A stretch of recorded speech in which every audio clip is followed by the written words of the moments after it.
tere! Me jätkame oma rännakuid Lähis-Idas ja täpsemalt me oleme juba mõnda aega olnud ja oleme täna ja ilmselt ka järgmisel loengul veel Liibanonis.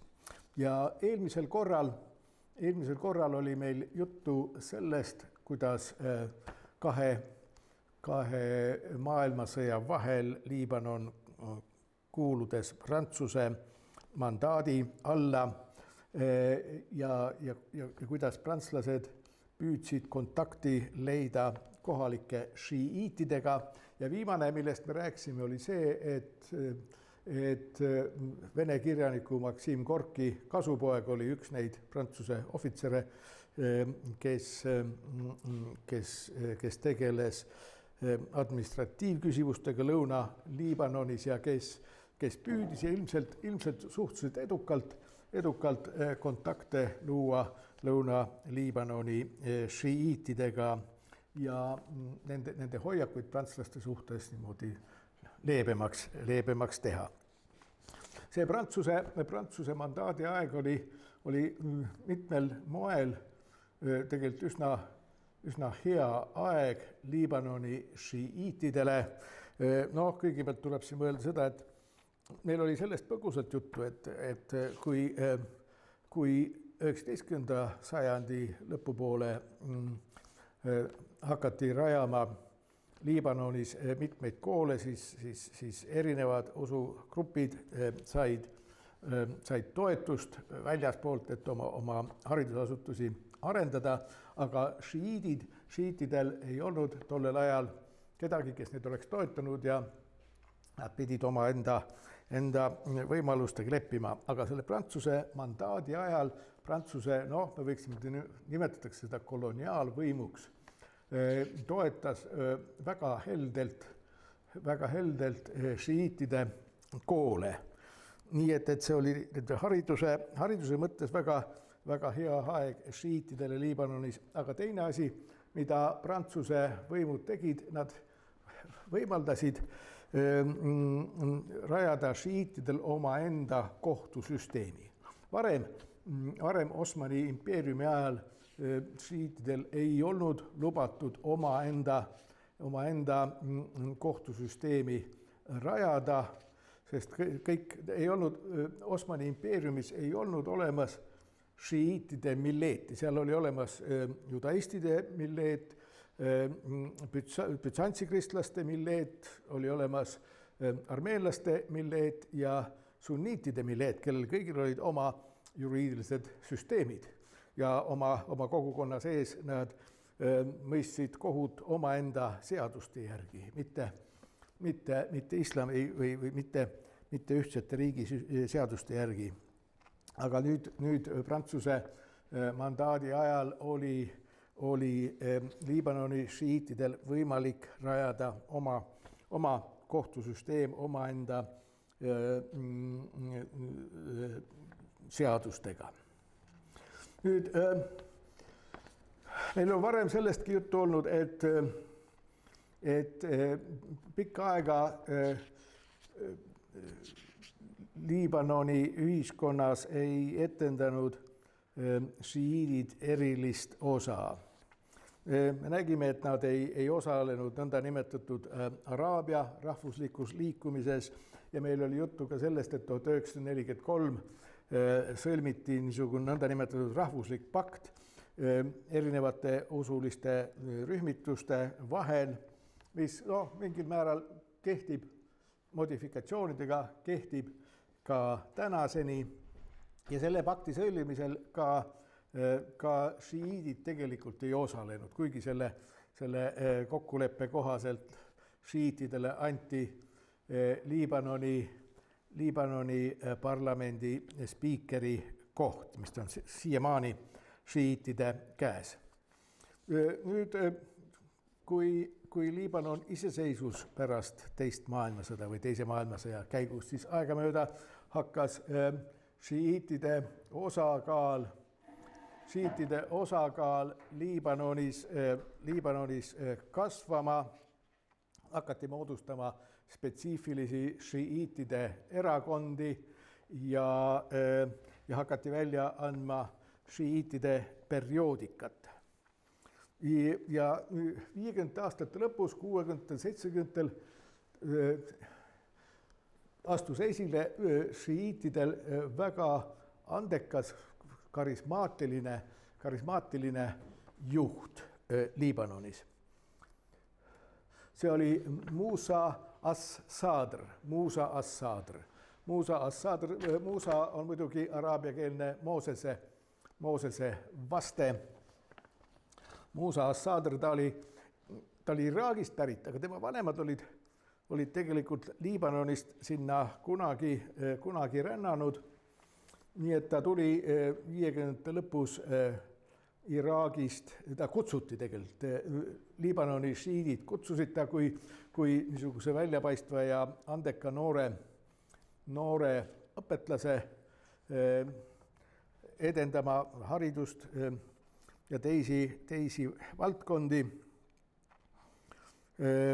Tal oli kahekordne haridus, tal oli nii ilmalik ülikooli haridus kui ka islami vaimuliku, islami teoloogiline haridus.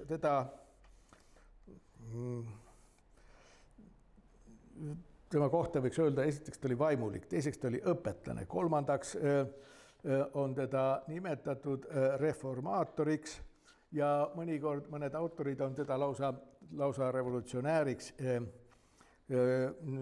nimetanud. Kui üldiselt öelda, siis ta üsna võimsalt uuendas või lausa rajas mitmeid šiitide institutsioone Liibanonis, koole, sotsiaalseid hoolekandeasutusi ja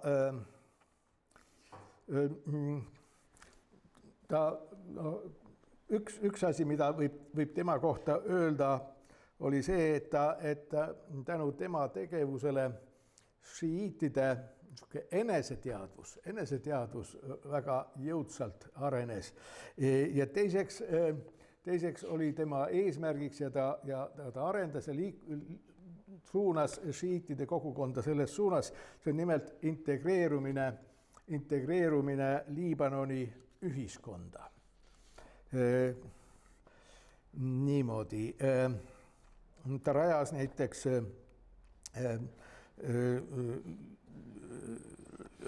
šiitide islami nõukogu, mis hakkas šiitide asju esindama. Ta arendas, vähemalt püüdis arendada šiitide ja kristlaste vahelist dialoogi ja omal moel oli ta niisugune vägivallatuse esindaja või õigemini rahumeelse poliitilise arengu esindaja. Ta muutus väga populaarseks Liibanonis ja üldse üks niisuguseid omal ajal oli ta üks väljapaistvamaid Lähis-Ida tegelasi ja siis 1978 tollane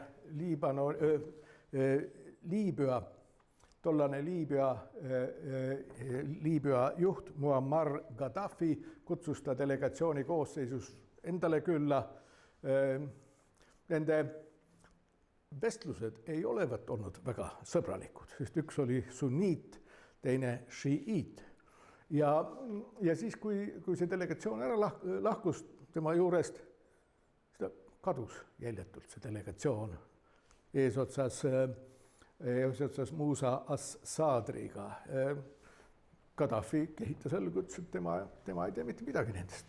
Ta oli kuulnud, et nad pidid Itaaliasse minema ja nende pagas isegi jõudis Itaaliasse, kuigi Liibanoni šiidid ütlesid, et nemad ei tea, et as-Sadr olevat Itaaliasse tahtnud minna. Ja tegelikult siiamaani on see jäänud saladuseks, mis selle delegatsiooniga juhtus. Igatahes seda aastat 1978 loetakse Assadri surma-aastaks, kuna ei ole kindlat teadmist, mis neist sai, siis loomulikult on olemas igasuguseid kuulujutte. Noh, kõige loomulikum kuulujutt on see, et Gaddafi lihtsalt lasi nad ära likvideerida. Teine kuulujutt, mis on, oli see, et tegelikult mitte Gaddafi ei olnud selle mõrva või nende mõrvade taga, vaid nende mõrvade taga oli Palestiina vabastusorganisatsioon, sest Liibanonis šiiidid ja PLO, siis peaks hääldama vist PLO, Palestiina vabastusorganisatsioon ei olnud eriti sõbrad, vaid otse vastupidi, nende vahel oli mitmeid relvastatud konflikte. Nii et see mees kadus ära ja sellega, et ta kadus ära, sellega šiitide hulgas loomulikult tema populaarsus, tagantjärele populaarsus veelgi kasvas. Ma tuletan meelde, et šiitidel on see vana legend varju läinud imaamist. Nii et rahva hulgas tekkis uus legend, et Musa as-Sadr läks varju, ta on varjust, juhib kogu maailma elu, et ta on sisuliselt uus varjatud imaam. See on niisugune rahva uskumus. Ta on varjatud või haihtunud imaam ja kui on õige, et ta tapeti, siis oli ta märter. Märter tähendab inimene, kes suri oma usuliste vaadete tõttu ja sellega sai usu tunnistajaks. Nii et jah, tähendab, ilmselt oleks ta olnud väga oluline tegija Liibanoni ajaloos, aga kahjuks jah, suhteliselt noore mehena läks ta varjatusse. Ometi jõudis ta rajada ka ühe niisuguse poliitilise liikumise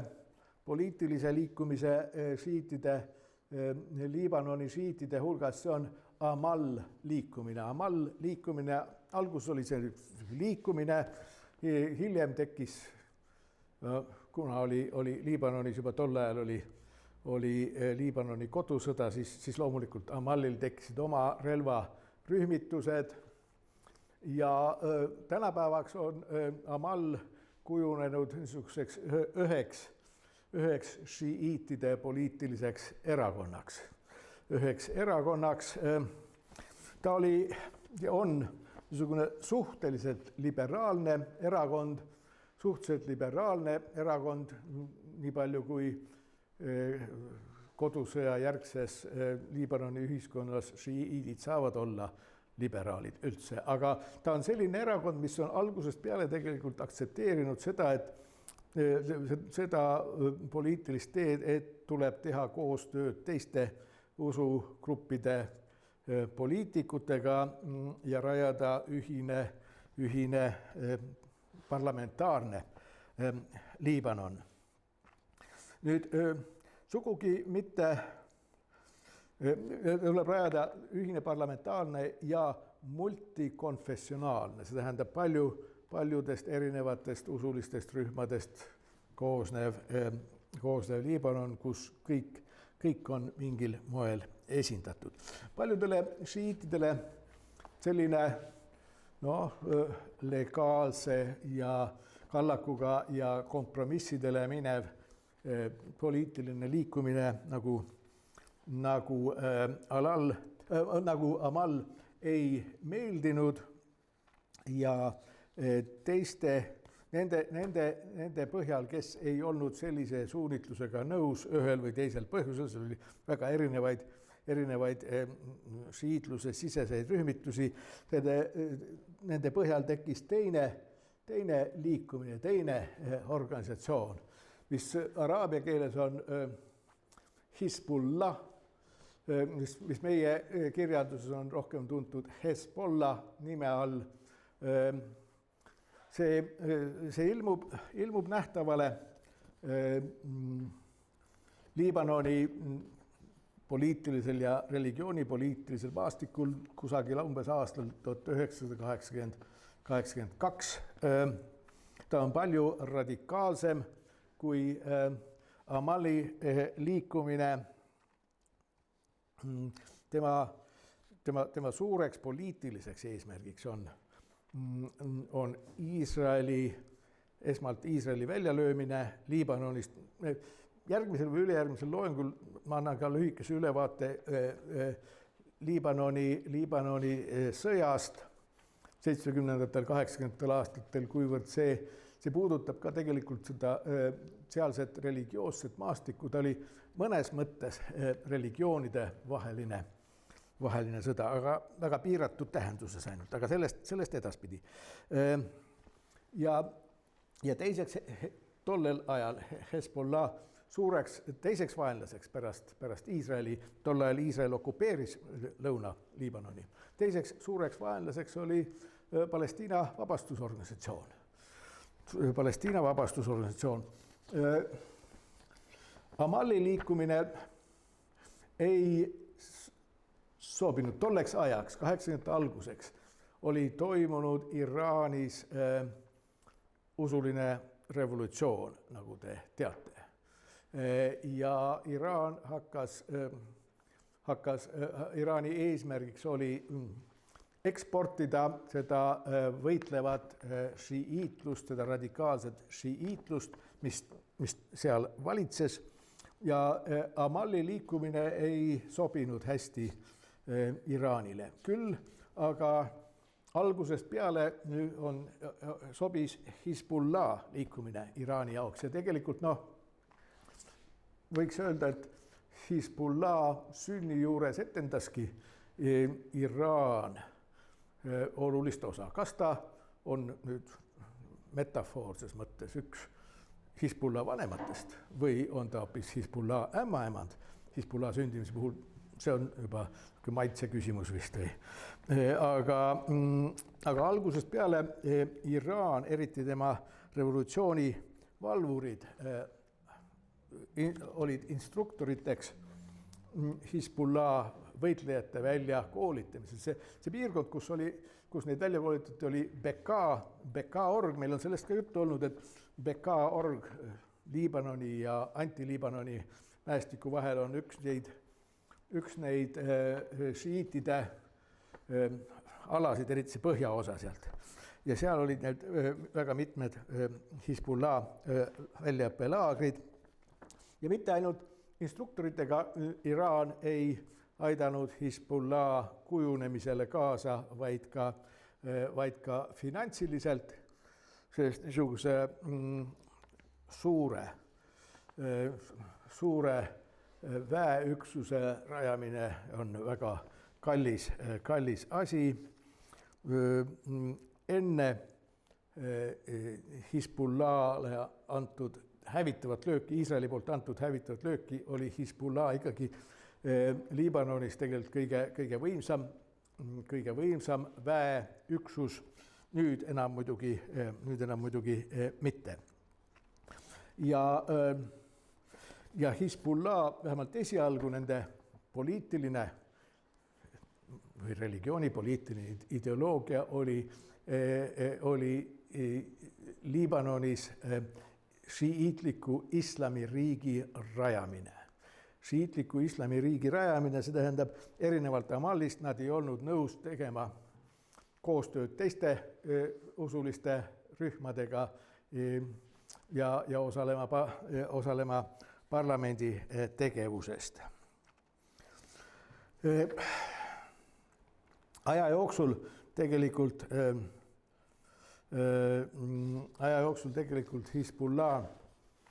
Hezbollah hoiakud on muutunud.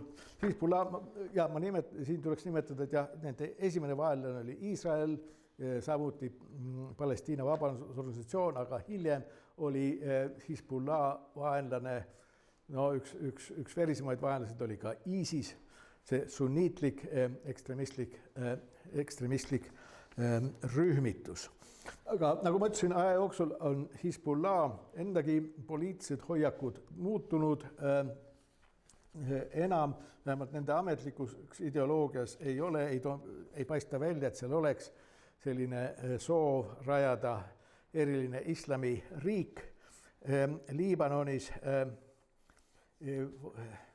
vaid nad on asunud ka niisuguseks, üheks poliitiliseks erakonnaks teiste kõrval, kuigi kuni hilisajani poliitiline erakond kõige tugevama relvarühmitusega. Tõsi, see on Liibanonis, ongi enamus poliitilisi erakondi on seotud ühe või teise usurühmitusega ja suurel osal nendest erakondadest on oma relvarühmitused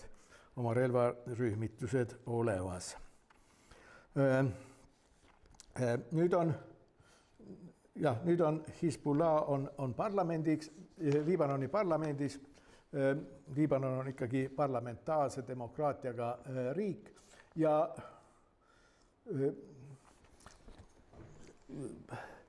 parlamendis on ära fikseeritud, Liibanoni parlamendis on ära fikseeritud, kui palju kohti ühel või teisel usulisel rühmitusel on ja šiitide osas on umbes niimoodi 50-50, see tähendab umbes pooled Liibanoni šiitidest parlamendisaadikud on Amalli, selle liberaalsema rühmituse või nüüd juba poliitilise erakonna liikmed ja umbes pooled šiitide esindajad parlamendis on Hezbollah esindajad. See tähendab seda, et vähemalt poliitiliselt ja mõnes mõttes ka religioosselt on šiitide kogukond Liibanonis kaheks võrdseks osaks jagunenud. Radikaalsemad ja liberaalsemad šiidid. Aga ta on vaatamata sellele, et Hezbollah on nüüd muutunud parlamendi erakonnaks ja suure osa oma relvajõududest kaotanud, on ta ometi veel antisemiitlik, ametlikult on ta antisionistlik, aga seda piiri antisemitismi ja antisionismi vahel, see on väga hägune piir. See on hägune piir nii Liibanonis kui ka mujal maailmas, kus lõpeb üks ja kus algab teine. Niimoodi, nii palju siis šiiitlusest Liibanonis. Ja meil on veel korraks, ma toon ära selle Liibanoni alguses toodud nimekirja kõikidest 18 ametlikult eksisteerivast religioossest grupist. Meil on kahte me neist siin Liibanoni juures ei vaata, ma juba ennem ütlesin, et ismaeliite me siin ei käsitle, sest neid on Liibanonis niimoodi, kui natukene kunstipäraselt vähendada, siis võiks öelda, et kahe käe sõrmedel üles saab lugeda. Neid on võib-olla kuskil 100 võib-olla tänapäeval ja alaviite me ka Liibanoni juures ei vaata, sellepärast et neid on küll rohkem, neid on umbes 100 000 Põhja-Liibanonis, aga ma jätan selle Süüria juurde, sest Süürias on nad väga olulist rolli aeg-ajalt mänginud. Meil on ülejäänutest üks rühm veel vaatamata, need on druusid. Nii et läheksimegi nüüd druuside juurde. See on druuside rahvuslipp, seda värvikombinatsiooni võib näha ka druuside kogunemisel Iisraelis. Meil oli Iisraeli juures, Iisraeli käsitlusel ma mainisin seda, et Iisraelis on ka suhteliselt palju druuse, üle 100 000, kui ma nüüd õigesti mäletan. Aga nad on üpris hästi Iisraeli ühiskonda integreeritud kuigi nad on säilitanud seal oma identiteedi, on nad omal moel tavalised Iisraeli riigi kodanikud. Mõned uurijad peavad druuse moslemiteks ja mõnikord ka, eriti Liibanonis on mõnikord neid pandud moslemitega poliitiliste küsimustega seoses, öeldakse, meid moslemeid on nii palju ja siis arvatakse sinna šiidid ja sunniidid ja druusid sisse, et selleks, et see moslemite hulk suurem välja näeks, aga tegelikult druusid ise ennast moslemiteks ei pea. Kui me jõuame ühel hetkel druuside teoloogiliste arusaamade, nende ajalooteoloogia juurde, siis sealt tuleb ka välja, et nad rõhutatult ei ole moslemid. Moslemid on religioosses arengus palju tagapool kui druusid, vähemalt nende enda arvates. Druusid on läbi ajaloo nad olnud üsna viletsas olukorras siis, kui nad ei ole saanud vältida ümbruskonna päris moslemite reaktsiooni nende suhtes. Moslemid võimaluse korral on neid taga kiusanud, korraldanud lausa massimõrvu. Kui te olete viimaste nädalate meediat jälginud, siis te olete võib-olla tähele pannud, et see komme druuse mõrvata ei ole sugugi kadunud, vaid see elab edasi. Nende pühakodasid on ära hävitatud ja aeg-ajalt on kampaania korras püütud druuse islamiseerida, islamisse viia. Islami on üldse komme võimalikult brutaalselt taga kiusata neid usulisi rühmi, mis ajaloo jooksul on välja kasvanud islamist. Meil on siin Terra Sanctaga seoses oli juttu Ahmadiyya moslemitest. Meil on siin juttu olnud Bahai usundist, mõlema puhul on ka, nad on mõlemad islamist välja kasvanud ja moslemid on teinud aeg-ajalt võimaluse korral kõik, et neid taga kiusata. Mõlemad Ahmadiyya ja Bahai usund on omal moel eskatoloogilised rühmad, sündinud, ma tuletan meelde, 19. sajandil, kui teatud moslemite rühmades olid väga intensiivsed lõpuaja ootused, eskatoloogilised ootused. Ahmadiyya rajaja pidas ennast ise messiaks ja samuti Bahai usundi rajaja pidas ennast lõpuaja tegelaseks.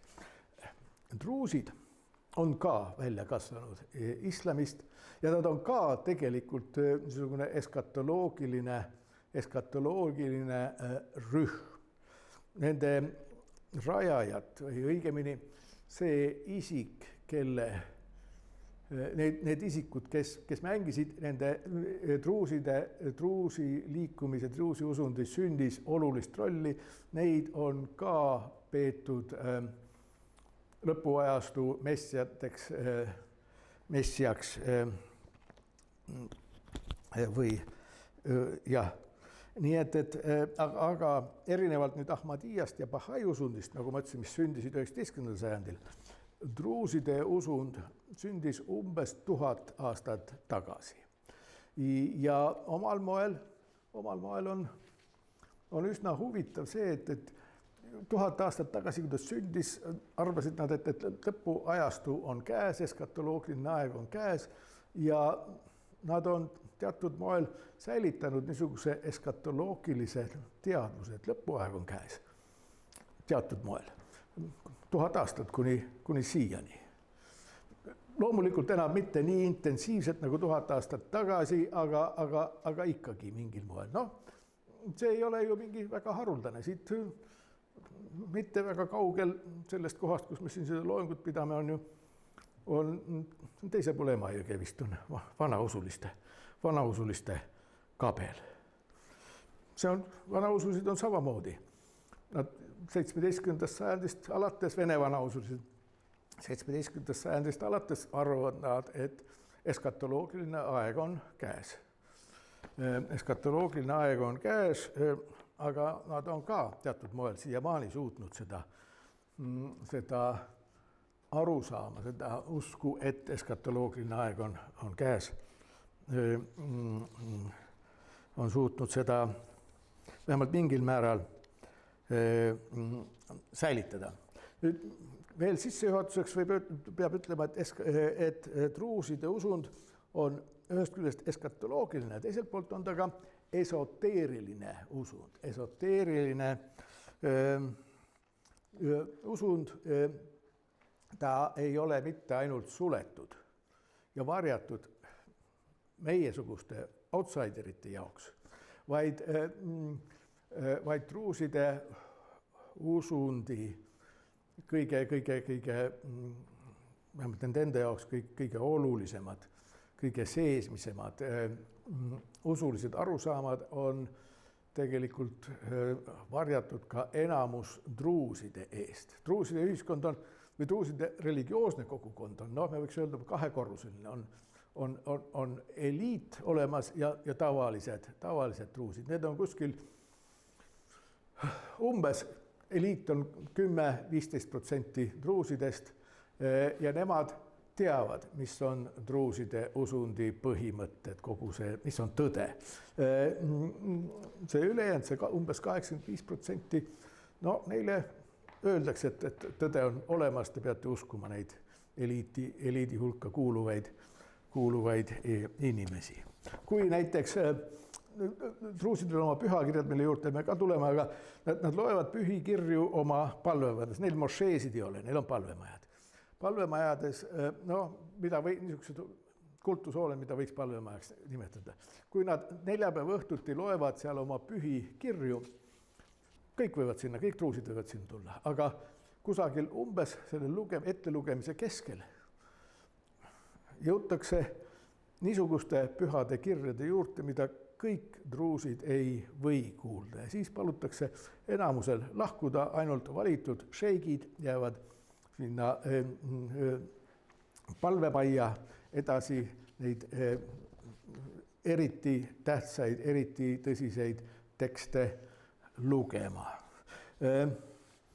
Ta on esoteeriline, seega esoteeriline mitte ainult väljasolijate suhtes, vaid ka enamuse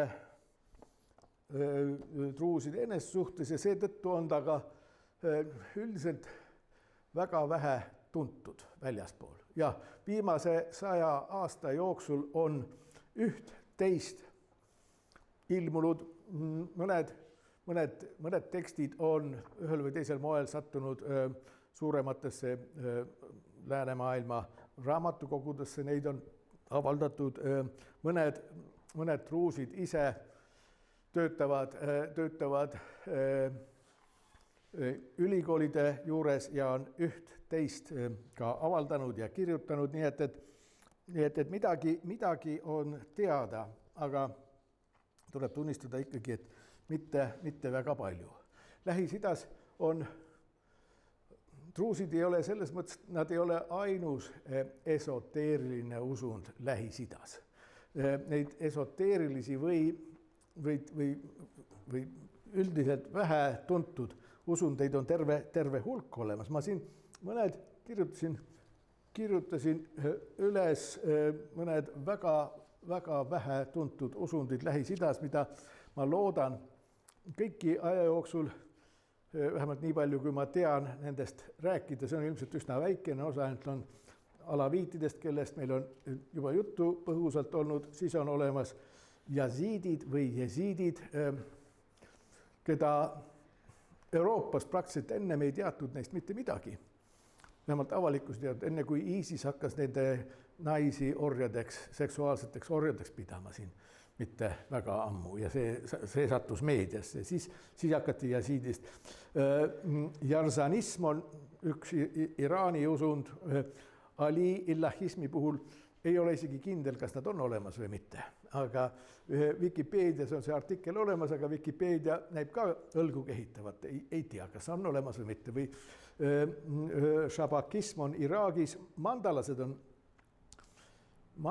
ainus selles reas, mis ei ole tegelikult islamiga seotud. Teised on kõik, jasiidide puhul on ka muidugi see kahtlane ärk, aga teised on praktiliselt kõik islamist välja kasvanud.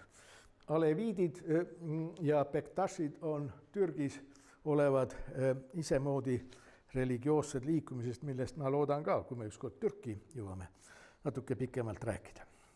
Nii, aga ikkagi, kust siis ja kuidas need druusid 1000 aastat tagasi välja ilmusid? Meil oli sellest juttu, et šiiitlus iseenesest šiitlust on kombeks jagada 4 harusse, 12. imaami šiidid, kes valitsevad Iraanis ja keda on üle poole elanikkonnast Iraagis ja need, keda me just äsja vaatlesime ka Liibanoni juures, ismailiidid on zaidiidid, kes eile just nimelt leppisid kokku USA-ga, et nad enam ei saada rakette välja Punasel merel olevate laevade pihta ja USA president lubas, et nad siis neid ka enam ei pommitata. Ja siis on Khulat sektid, mis on omaette maailm, mille juurde veel natuke kunagi tuleme, aga ismailiidid on meie jaoks olulised. Ismailiite me vaatame lähemalt, ma lubasin vaadata Süürias, sest Süürias neid on ikka sadu tuhandeid. Ja nagu ma ütlesin, et Liibanonis võib olla ainult 100, aga ismailiidid on siin praeguses hetke jaoks väga olulised, sellepärast et druuside usund on ismailiitide usundist välja kasvanud. Ismailiitide puhul ma olen varem ka kunagi rääkinud, ma tuletan meelde, see on see imaamide rida, 12 imaami on 12.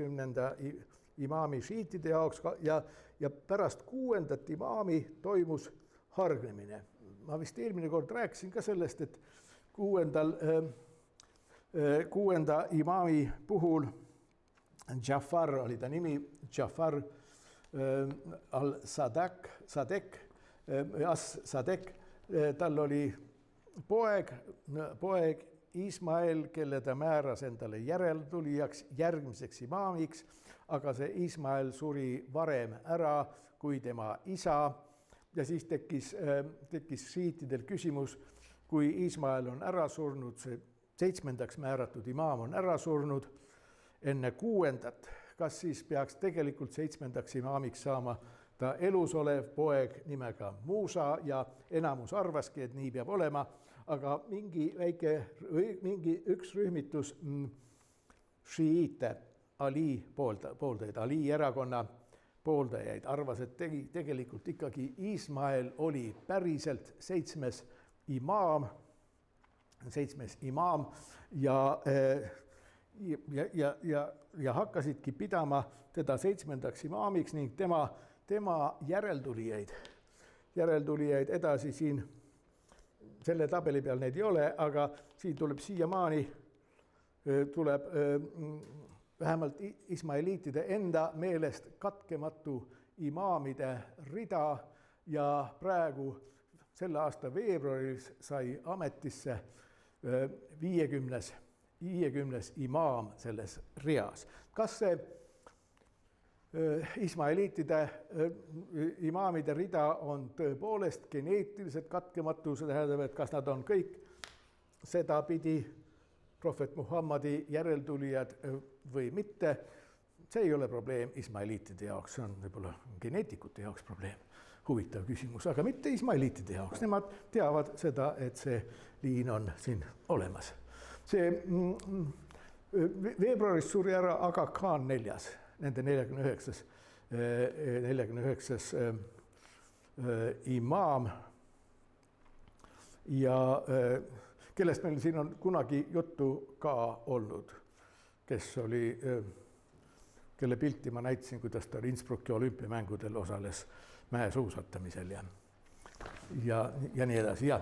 No vot, nii et see ismaeliitide haru, šiitide ismaeliidi haru läheb siit edasi imaamidega.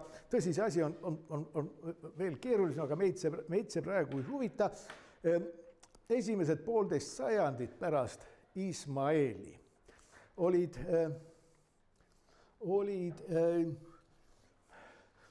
need imaamid põranda all, väga sügaval põranda all, nii väidavad ismaeliidid. Ja selle 1,5 sajandi kohta on väga vähe teadmisi. Aga kusagil 10. sajandi alguses ilmuvad nad ajaloo areenile sõjaliselt väga võimsa jõuna Põhja-Aafrikas. Põhja-Aafrikas nad rajavad ka riigi, Fatimiidide dünastia nime all on see tuntud. Need riigijuhid ei kanna kuninga tiitlit, vaid kannavad kaliifi tiitlit. Riigijuht oli kaliif ja imaam. Kaliif on, ta on niisugune omal moel, islami maailmas ei olegi ilmalikku valitsejat, aga kaliif on riigijuht, imaam on religioosne esindaja, Jumala poolt saadetud religioosne isik, kes on tähtis selle poolest, et ilma imaami tegevuseta ei saa inimesed Koraanist aru. Koraan on kirjutatud, see on Jumala sõna, aga tal on mitmekordne tähendus. Neil tuleb mõne hetke pärast sellest ka juttu, sellest mitmekordsest tähendusest, aga imaam on see, kes annab autentse seletuse Koraanile, sellele, mis on Koraani teksti sõnasõnalise literaalse teksti literaalse tähenduse taga, see varjatud tähendus. See tähendab seda, et imaam on vältimatu selleks, et saaks ismaeliidid eksisteerida. Tegelikult ismaeliitidel on olemas niisugune teoloogiaharu nagu imamoloogia, nii nagu kristlastel on olemas kristoloogia või pneumatoloogia, õpetus Kristusest, õpetus vaimust. Ismaeliitidel on olemas imamoloogia, õpetus imaamist, teoloogiline õpetus. Ja see imamoloogia läheb nii kaugele välja, et seal väidetakse, et tegelikult maailm ei saakski eksisteerida, kui imaami ei ole. See tähendab, et alati on imaam olemas. Ei ole niisugust hetke, kus imaami oleks, sest kui imaami ei ole, siis pole ka maailma olemas enam. See on juba Allahi asi muretseda selle eest, et imaam oleks alati olemas. Nii et niimoodi. Niisiis Fatimiidide dünastia, Fatimiidid, see tuleb sõnast Fatima, prohvet Muhammadi tütar, kelle järeltulijad kõik need imaamid on. Siit te näete seda, millal see dünastia valitses ta sai alguse Põhja-Aafrikast, aga üsna ruttu nad vallutasid ära Egiptuse, rajasid Kairo linna, nii et Kairo linn on tegelikult rajatud ismaeliitide poolt Egiptuses ja mujalgi. See Fatimiidide ajastul enamus elanikest Egiptuses, Põhja-Aafrikas olid sunniidid. Selle kaliifi riigi valitsejad, eliit, juhtkond olid ismaeliidid ja ismaeliidid olid üsna aktiivsed missionärid. Nad olid üsna aktiivsed missionärid, aga seda missionit nad ei teinud mitte niivõrd omaenda riigi territooriumil, vaid nad tegid seda oma vastaste territooriumil. Ja kes olid need vastased? Siin on mul isegi üks kaart siin olemas. paneme ta.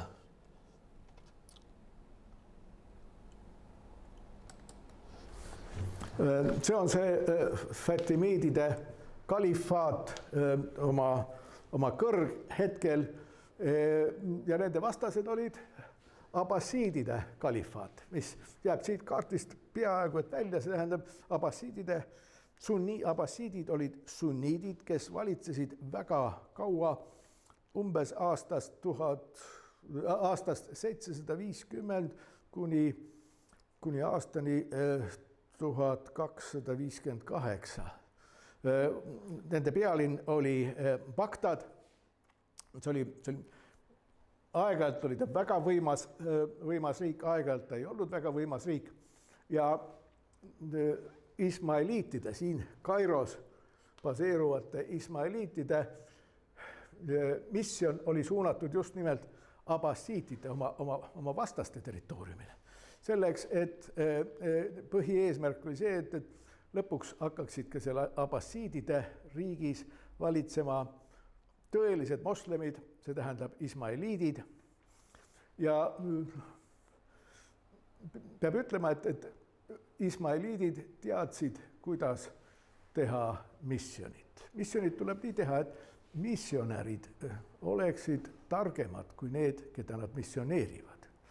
Ja teine asi, et missionit tuleb alustada missioneeritavate eliidist. See tähendab seda, et need missionärid, kes Abbassiidide riigis pidid tegutsema ja tegutsesid, need missionärid pidid olema targemad, haritumad kui need Abbassiidide eliiti kuuluvad inimesed.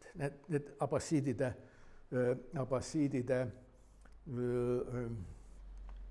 haritlaskond. Ja üldiselt räägitakse 8. kuni 13. sajandini räägitakse islami kuldajastust. See oli kuldajastu. Tavaliselt, kui õpiku tasemel, kui räägitakse islami kuldajastust, siis räägitakse sellest, kui tore koht oli Bagdad. Kuidas seal oli olemas tarkuse maja ja kuidas kaliifid organiseerisid tõlketegevust kreeka keelest läbi süüria keele araabia keelde, vähemalt suure osa kreeka kultuurist, mitte kõiki asju, aga teadusi ja eelkõige filosoofiat. Aga sellesse kuldajastusse kuulus ju veel tegelikult kaks väga olulist keskust. Oli see Kairo, mis oli omal moel ka, ta oli natuke lühemat aega, kui ta sai varem otsa kui Bagdadi keskus, aga Kairo oli omal ajal ka hiilgav hariduskeskus, siis kui Fatimiidid seal valitsesid. Tänapäeval on üks kuulsamaid, võib-olla kõige kuulsam ja kõige prestiižikam islamiülikool on Al-Azhari ülikool. Ma vaatan, mul vist ta peaks olema ka siin. Jah. Al-Azhari ülikool Kairos, ta siiamaani tegutseb, teda nimetas, kas ta vaevalt, et ta siis, kui teda rajati 1970-1972, et ta oli ülikool meie mõttes, aga riik ka ei olnud riik meie mõttes ja paljud asjad ei olnud meie mõttes siis veel olemas. Aga selle algust loetakse sellest ajast, see Al-Azhari ülikool. Al-Azhari ülikool oli algselt ikkagi ismaeliitide ülikool. Hiljem, kui nad Kairost välja löödi ja sunniidi tasemele tulid, siis sellest ajast peale sunniitide ülikool. Al-Azhari mošee on Kairos olemas ja see ülikool oli ja on selle mošee juures. Kui te satute Kairosse, siis külastage Al-Azhari mošeed, sinna lastakse ka meiesuguseid uskmatuid. Mina olen seal igatahes käinud ja see on vaatamisväärne suurepärane mošee. Ja mitte ainult see, vaid ismaeliitide ajal oli Kairos väga palju muudki, mida tuleb ka pidada islami kultuuri niisuguste tippude hulka, seal oli raamatukogusid ja teisi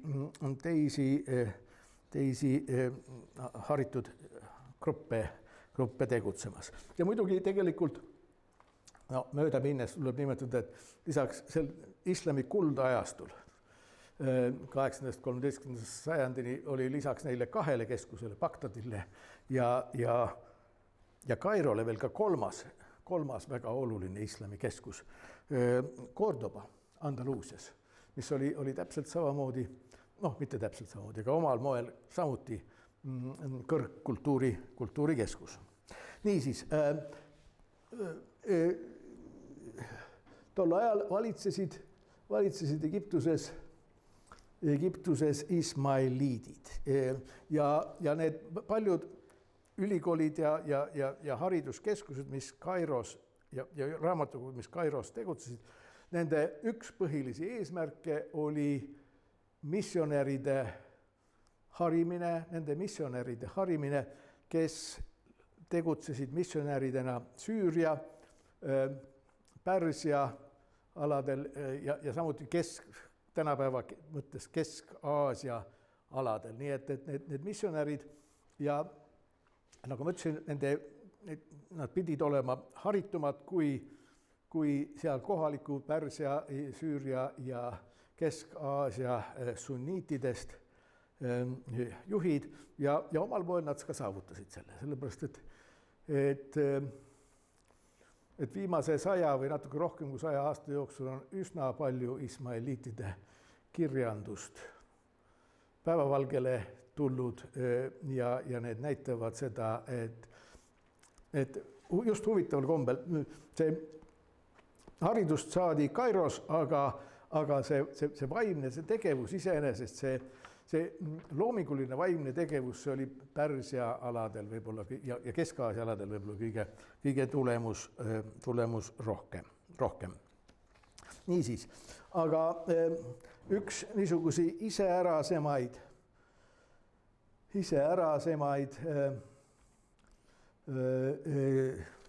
Fatimiidide valitsejaid oli kaliif ja imaam al-Hakim, kelle valitsusaastad on seal 996 kuni 1021.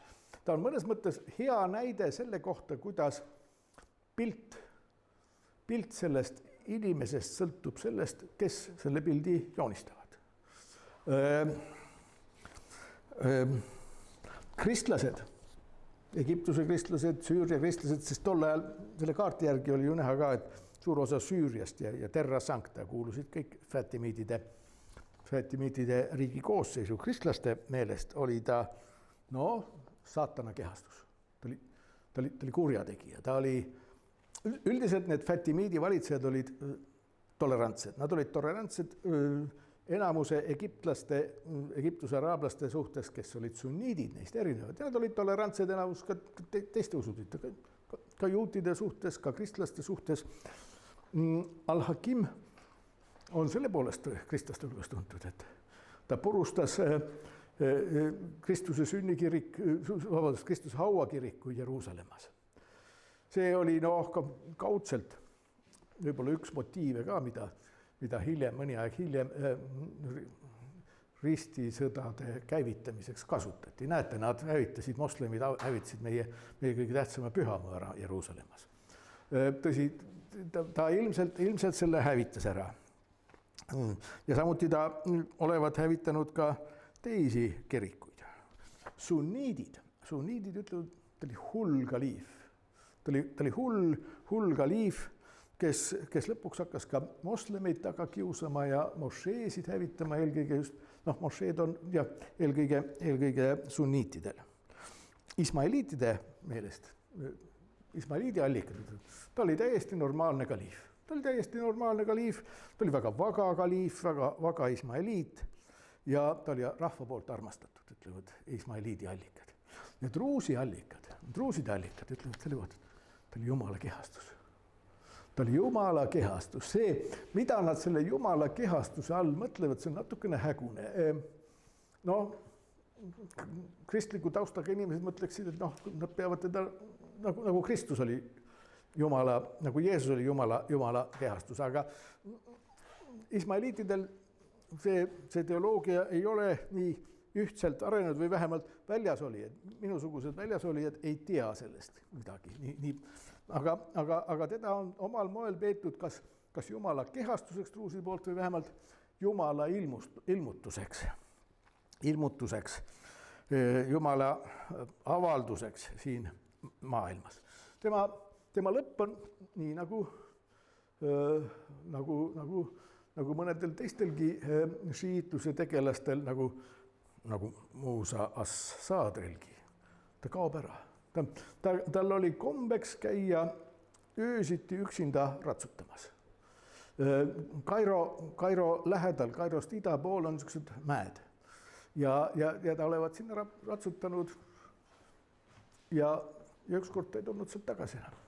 Ja siis druusid ütlevad seda, et ta loomulikult ta pettus selles maailmas. Ta nägi, et see maailm ei ole väärt seda, et Jumala kehastus siin elaks ja läks minema, läks tagasi sinna. Ajaloolased ütlevad, et ta tapeti ära, sest tema enda õukond ei sallinud teda. Nii et ise valige endale, kas te olete druusidega ühel meelel või kriitiliste ajaloolastega ühel meelel. Aga veelgi tema, miks mõned arvavad, et ta oli Jumala kehastus. Sel ajal, see on siis 19. sajandi algusaastatel, oli Kairos väga intensiivne lõpuajastu ootus. See niisugune lõpuajastu, ajaloost käivad aeg-ajalt niisugused perioodid, et ühes või teises usundis järsku väga paljud hakkavad arvama, ongi käes lõpuaeg, kõik märgid näitavad seda, et kohe ajalugu lõpeb ära. See on moslemitel olnud see asi. See on juutidel olnud. Mõelge siin Sabatai peale 17. sajandil. Mõelge, te võite öelda, et ei, eestlastel ei ole niimoodi. Mõelge prohvet Maltsveti peale, kuidas inimesed loobusid oma taludest ja läksid Lasnamäele valget laeva ootama. Sest lõpuaeg on käes. See käib ikka niimoodi aeg-ajalt. Inimestel meeldib vist niimoodi lõpuaega aeg-ajalt oodata. Aga siiamaani, ei tea, mina ei ole märganud, ei ole vist tulnud veel. Niimoodi, seal tol ajal oli Kairos, nagu ma ütlesin, Kairo oli üks neid islami kultuuri maailma tippe tol ajal ja seal oli erinevaid filosoofilisi, teoloogilisi koolkondi ja igatahes üks koolkond, üks nende haritlastest koolkond, kes olid seotud ka ismaeliitide missiooniga, hakkas eriti just nimelt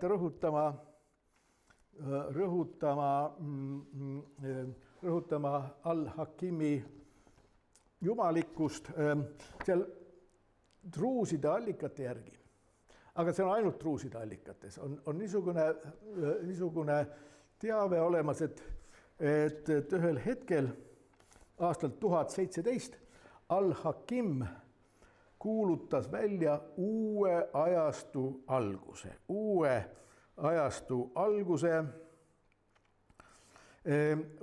Ja see uus ajastu tavaliselt uus ajastu nii kristlaste kui ka juutide kui ka moslemite hulgas uus ajastu näeb seda, et vana religioon enam ei kehti. Vana religiooni moraali reeglid enam ei kehti. Kuni selleni välja, et ütleme kõige ekstreemsemate puhul, nüüd tuleb teha täpselt vastupidi eelmistele reeglitele. See, mis oli keelatud, nüüd on kästud. Aga druusid nii kaugele läinud, druuside sünd toimuski sellega seoses, et vana aeg on lõppenud. Hakkab uus ajastu ja druusid ise peavad ennast selle uue ajastu inimesteks. Uue ajastu inimesteks, see uus ajastu, mida al-Hakim olevat välja kuulutanud ja selles kuulutusel olevat öeldud, et see vana religioon on lõppenud,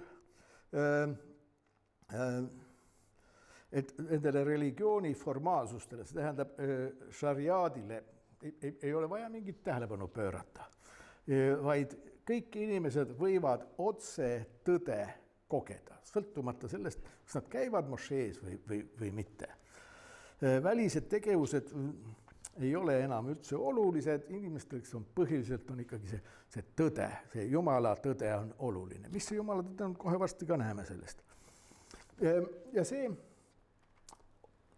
oletatavasti üsna tõenäoliselt see oli 11. sajandi alguses üks niisugune haritlaste, haritud ismaeliitide rühm Kairo tippude seas, kus selline arusaam välja kujunes. Sellest saigi alguse druuside usund. See tähendab, et me võime öelda, et druuside usund on tegelikult loodud Kairo haritlaste poolt. Haritlaste usund, mis eksisteerib, mis elab tänaseni välja. Ja selle sisu kandjateks on just need, mida ma eelpool nimetasin, et umbes 15% druuside eliidist, kes teavad tõde. Need teised on lihtsalt pooldajad ja usaldavad oma juhte. Niimoodi. Ja kas nüüd Al-Hakim ise uskus seda, et ta on Jumala kehastus? Tänapäeval on arvamus, et tegelikult ta ise ei uskunud, aga ta ei pannud ka kätt ette sellele liikumisele, mis Kairos Egiptuses toimus. Nii et kui nüüd ta oli varjatusse läinud või ära tapetud, kuidas keegi arvab, siis järgmise kaliifi ja imaami puhul, järgmised kaliifid ja imaamid hakkasid, nemad ei aktsepteerinud druuside usundid ja hakkasid druuside vastu tegutsema. Aga druusid kui tublid ismaeliitide järeltulijad jätkasid seda missionitraditsiooni ainult, et oma druusliku missioniga. Ja nad tegutsesid Süüria aladel ja mujalgi, aga Süüria või õigemini Liibanoni piirkonnas, seal kandis olid nad väidetavalt kõige edukamad. Neil õnnestus inimesi veenda, et tõepoolest aeg on otsa saanud. Vana religiooni käskude aeg on otsa saanud, enam ei ole vaja käske täita, vaid nüüd tuleb tõde uskuda. Otse, ilma igasuguse religioosse vahenduseta. Ja ma nimetan, seal oli mitmeid olulisi tegelasi druusidel, aga võib-olla et kõige olulisem druuside enda meelest oli Hamza ibn Ali. Hamza ibn Ali, kes võiks öelda, et ta oli üks neid tippharitlasi, võib-olla kõige olulisem, kes etendas tähtsat rolli just druuside usundi väljakujunemisel. Ja druuside enda meelest on ta ka üks olulisemaid tegelasi sakraalses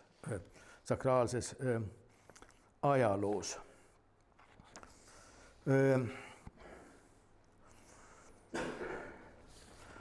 Niimoodi.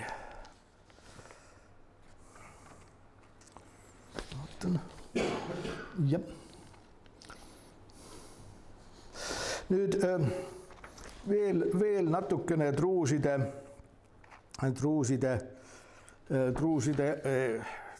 teoloogilistest arusaamadest. Neil on olemas oma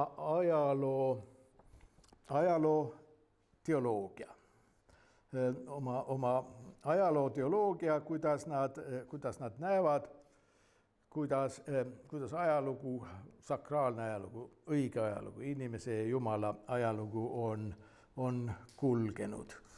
Ajaloos on tegutsenud Jumala poolt saadetud prohvetid ja druuside jaoks on olulised või aktsepteeritavad prohvetid, kõik Vanatestamendi prohvetid ja Uue Testamendi tegelased, Jeesus näiteks, eks ole, ja neil Koraan on jaoks oluline, etc.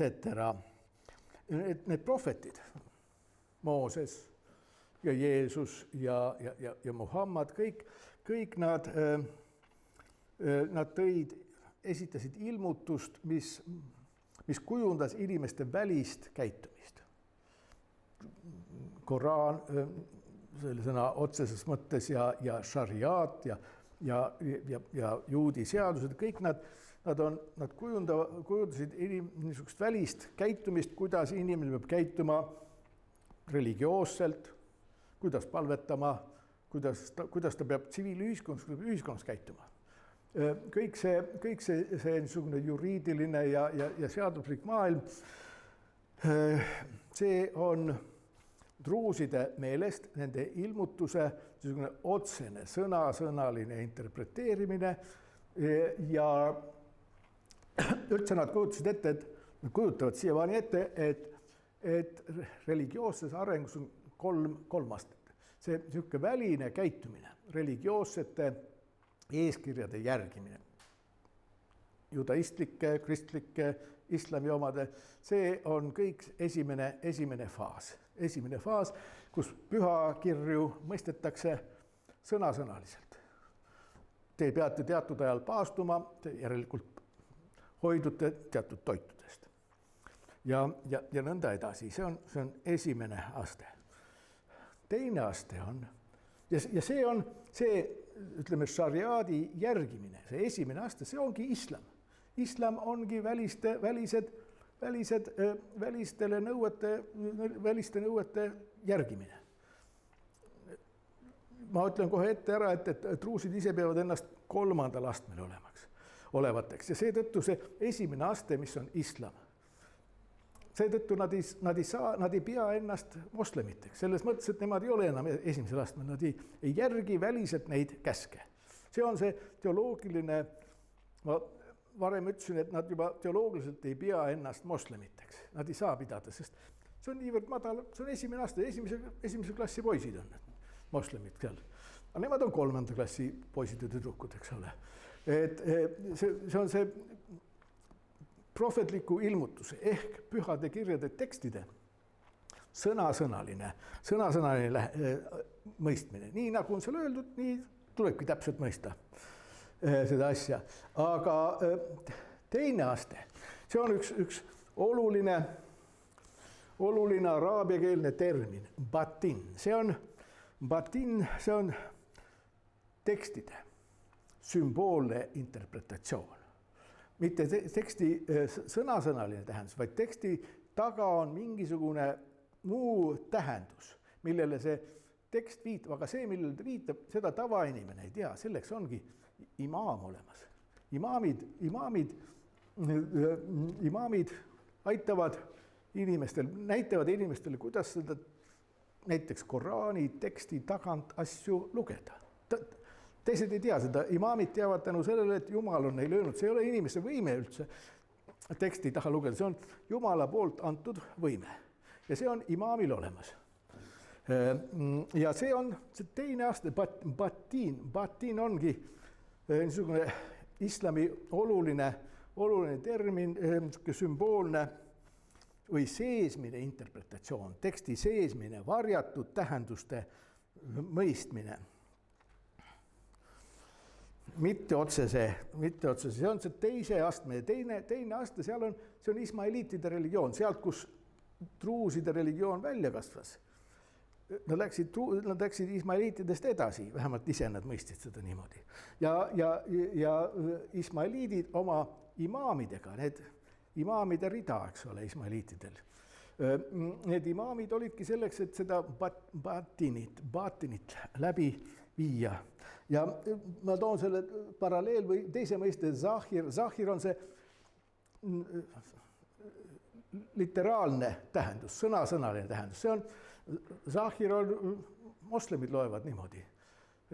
No päriselt niimoodi ta ei ole, eks ole, ka sunniitide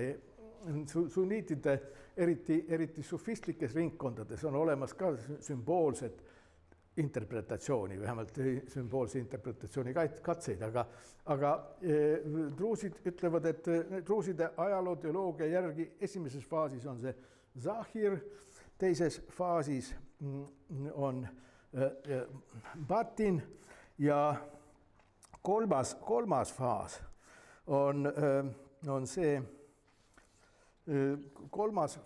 see, mida druusid väidavad, et nemad harrastavad, nendel on see asi olemas. See on, ütleme, batin, sümboolse interpretatsiooni sümboolne interpretatsioon. ja et nemad teavad seda võtit ja see nende jaoks võiks tänapäeval vist öelda, et hermeneutiliseks keskmeks, see, mille järgi kõik asjad, kõik lukud lahti tehakse, see mõiste on tauhid. Mõnikord inglise keeles on ta ka tauhid, aga ma arvan, et võib ka tauhid öelda. Tauhid, mida see tauhid tähendab? Tauhid tähendab ühesust, ainulisust, noh, võiks öelda, et see on monoteism. Nad rõhutavad, et kõiki asju tuleb mõista monoteismist lähtudes. Monoteism on, no võiks küsida, et kas siis teistel, kas islamist, see, mida druusid nimetavad tavaislamiks, sunniitluses või ismailiitluses, tauhiidi, monoteismi mõisted ei ole, on küll olemas, aga islamis on tegelikult, see ei ole ainus kord.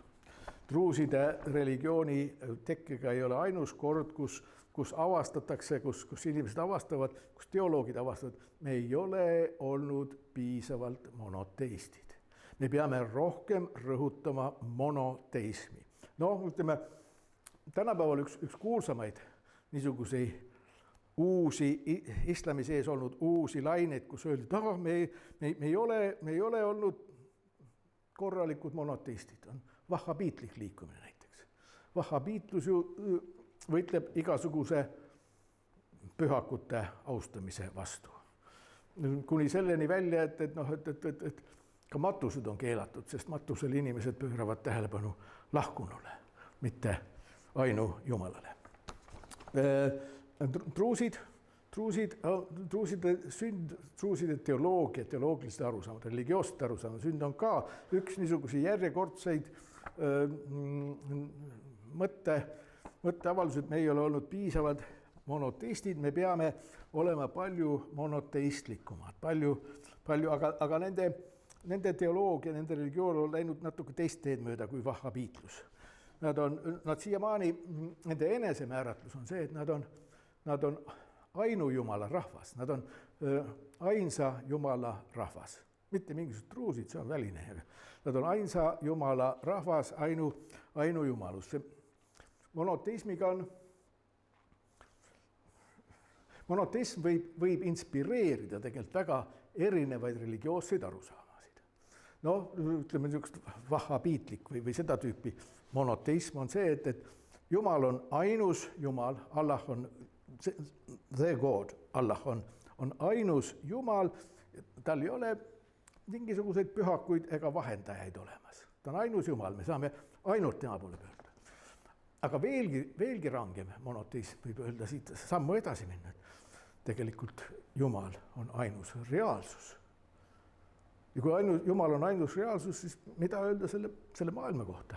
No, ütleme natukene jällegi liialdades, aga mitte väga palju, see maailm ja meie selles maailmas pole midagi muud kui Jumala unenägu. Me oleme Jumala poolt ette kujutatud olendid. See tähendab, et monoteismis on mitmeid arenguvõimalusi, mitmesuguseid suundi. Ja nüüd, noh, ütleme niimoodi, näiteks Ramadan. Ramadan on, ma püüan endale panna druusi mütsi pähe ja druusina, mitte küll väga haritud druusina, pigem niisuguse võhik druusina, aga ikkagi püüan seletada, kuidas druusid näevad Ramadani. Druuside meelest Ramadan, see on see aeg, kui päeval ei tohi süüa, eks ole, kus on teatud moodi paavst olemas. Druuside poolt vaadates islami Ramadan tähendab just nimelt see, et päeval ei tohi süüa ja öösel võib. Ismailiitlikult, selle teise faasi astmes, Ramadan tähendab, see ei ole söögiga seotud, see on hoopis see, et ma hoidun halvast selle aja sees eemale. Ma ei tee midagi halba, ei räägi midagi halba, ei mõtle midagi halba. See on niisugune sümboolne paastumõiste. Truusid, ma arvan, et ütleksid, et see hoidumine halvast on vähevõitu. Me pöörame tähelepanu ainult tauhiidile, ainult ainu Jumalale. Kõik kontsentreerime ainult, see ongi Ramadani sisu. See on nüüd niisugune lihtsustatud katse püüda seletada, kuidas need kolmel erineval moel truuside seisukohalt peaks olema maailma asjade nägemine. Niisiis, aga läheme nüüd korraks selle tagasi truuside juurde, truuside sündi Kairos. Truuside missionärid üsna selle liikumise alguses tegid üleskutset kõik, kes selle truuside kuulutusele, selle võimsa tagasipöördumise ainu Jumala juurde, kes seda aktsepteerivad. Kõik, kes seda aktsepteerivad, annavad kirjaliku vande. Kirjutavad, et nemad lubavad olla just niisugused õiged monoteistid. Ja siis väidetavalt, nii väidavad truusid igatahes, et üsna palju inimesi oligi seda meelt, eriti just nendes missioonipiirkondades, seal Süüria ja tänapäeva Liibanoni aladel. Ja siis ühel hetkel, see oli aastal 1043,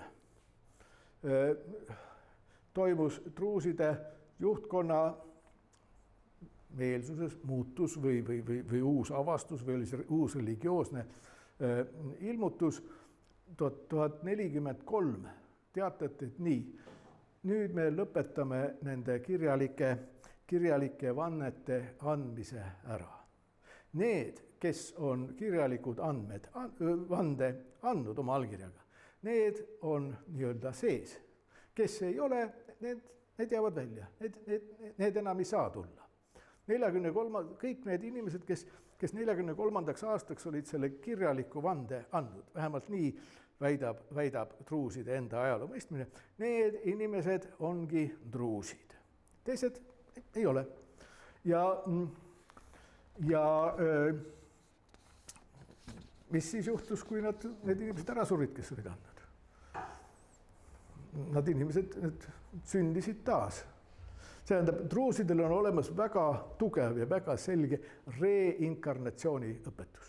Kõik inimesed sünnivad ikka jälle uuesti, aga truusidega on niisugune asi, et need, kes olid vande andnud, need sünnivad oma uutes eludes uuesti truusidena. Ja truusi kogukond ongi, see praegu olemasolev truusi kogukond ongi see sama vana 11. sajandi truusi kogukond, ainult et nad on surnud ja jälle ellu ärganud. Inimene koosneb ihust ja hingest. Hing truuside meelest ei saa ilma ihuta eksisteerida, nii kui ta ära sureb, ta saab kohe uue ihu ja ta tuleb uuesti ellu ja jälle samasse truusi kogukonda. See tähendab seda, et kõik need praegused truusid on tegelikult need vanad 11. sajandi truusid. Ja see tähendab ka seda, see põhjendab ka seda ära, et miks meist keegi ei saa, kui meist keegi ei ole truusiks sündinud, siis meist mitte keegi ei saa truusiks hakata, sest me ei ole oma varasemates eludes seda 11. sajandi seda kirjalikku vannet andnud. See on niisugune üks grupp, kes kogu aeg sünnib, sureb. Truuside matused on rõõmsad sündmused. Seal ei ole midagi kurvastada, sest ta suri ära, ta nüüd kuskil truusi perekonnas kohe sünnib uuesti. Ja miks ta sünnib? Inimesel on oma, inimesed siin maailmas, nad peavad lõpuks jõudma Jumala juurde. Seda me täna ei jõua rääkida, tähendab Jumala juurde me jõuame. Täna järgmine kord ma räägin sealt edasi, kohe peab ära lõpetama, aga see inimesed on teel Jumala juurde, Jumala lähedale. Ja üks elu on nii lühike ja me sünnime, ka truusid sünnivad, igasugustes perekondades, ei ole kõik võrdsed, võrdsetes tingimustes, et edasi areneda, aga nad sünnivad kõik truusidena. Ja see tähendab seda, et inimestel on palju elusid, et nad lõpuks jõuaksid sinna Jumala juurde. Kas nad päris Jumala juurde, seal on Jumala tahe ja intelligentsus, intellekt on Jumala juures, need jõuavad tegelikult sinna intellekti juurde. Aga ega truusid ei ole ainsad, kes on niimoodi mõelnud. Origenes mõtles umbes samamoodi. Ja paljud teised, päris mitmed teised kristlikud teoloogidki on aja jooksul samamoodi mõelnud. Inimese elu on nii lühikene, et sellega ei saa õndsaks. On vaja mitu elu, et lõpuks õndsaks saada. Nii, aga nüüd ma täna siia lõpetaksin ja siis järgmine kord 2 nädala pärast läheme siin truusidega edasi.